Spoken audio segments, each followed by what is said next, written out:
ഹേ guys, ആൽബിനാണ്. Yes, Abin Joseph എഴുതിയ, Anuraj Manohar direct ചെയ്ത, ടൊവിനോ തോമസ്, സുരാജ് വെഞ്ഞാറമൂട്, ചേരൻ, ആര്യ സലീം എന്നിവരൊക്കെ അഭിനയിച്ച നരിവേട്ട സിനിമ കണ്ടുവന്നിരിക്കുകയാണ് ഗൈസ്. 2003 നടന്ന മുത്തങ്ങ ഇൻസിഡന്റ്, അതായത് നിങ്ങൾക്കറിയാലോ, അന്ന് കലാപം നടന്നതും പോലീസ് ഫയർ ചെയ്തതും ഭയങ്കര വാർത്തയായിരുന്നല്ലോ. അതിനെ ആസ്പദമാക്കി ഇറക്കിയ പടമാണ് നരിവേട്ട. പക്ഷെ അവര് ഇതൊരു ട്രൂ സ്റ്റോറി ആണെന്നും പറഞ്ഞിട്ടില്ല, ബേസ്ഡ് ഓണെന്ന് മാത്രമാണ് പറഞ്ഞിട്ടുള്ളൂ. അപ്പം ഇത് ഫുള്ളി ആ ഇൻസിഡന്റ് അല്ല, ഇതൊരു സിനിമാറ്റിക് രീതിയിലാണ് ഈ പടം അവരെടുത്തു വെച്ചിട്ടുള്ളത്.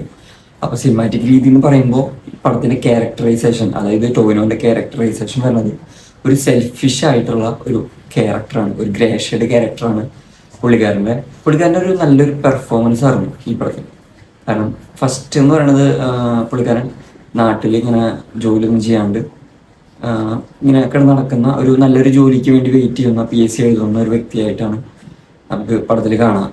പിന്നീട് ആൾക്ക് ഒരു കോൺസ്റ്റബിൾ ജോലി കിട്ടുകയും അതിന് ആൾക്ക് താല്പര്യമില്ലാതെ കൂടി മറ്റുള്ളവരുടെ പ്രഷർ കാരണം പോകുന്ന ഒരു വ്യക്തിയായിട്ടാണ് ടൊവിനോ തോമസ് എന്ന കഥാപാത്രം.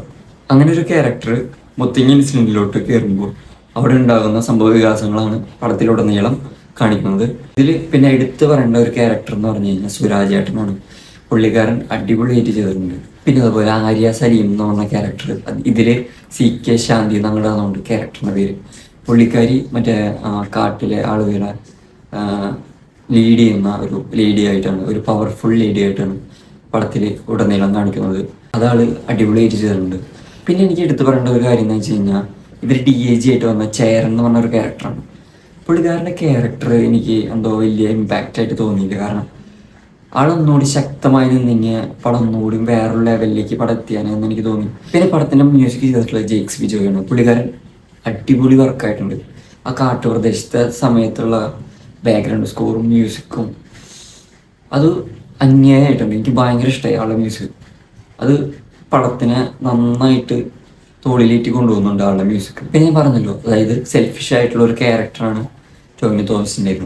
അപ്പം അങ്ങനെയുള്ള ഒരു ക്യാരക്ടർ ഇങ്ങനെ ഒരു സിറ്റുവേഷനിലേക്ക് കയറുമ്പോൾ ആൾക്കുണ്ടാകുന്ന ഒരു ചേഞ്ച് ക്ലൈമാക്സ് സമയത്ത് വരുന്നുണ്ട്.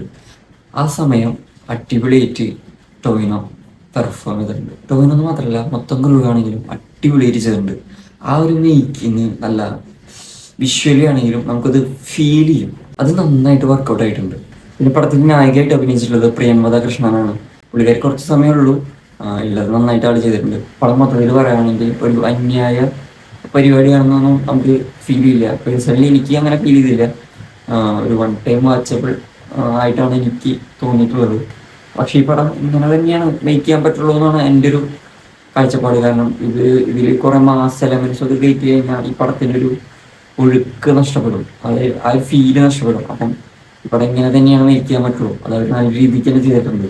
യെസ്, അപ്പോൾ ഇത്രയുള്ളൂ. ഇതിനായിട്ട് നിങ്ങൾക്ക് എന്തെങ്കിലും അഭിപ്രായങ്ങൾ പറയാനുണ്ടെങ്കിൽ കമന്റ് ബോക്സിൽ പറയാം. നമ്മുടെ ചാനൽ ആദ്യമായിട്ട് കാണുന്ന ആൾക്കാരാണെന്ന് വെച്ചാൽ സബ്സ്ക്രൈബ് ചെയ്യുക. ഇനി ഇതുപോലുള്ള വീഡിയോസിന് വേണ്ടി വെയിറ്റ് ചെയ്യാം. Okay, by.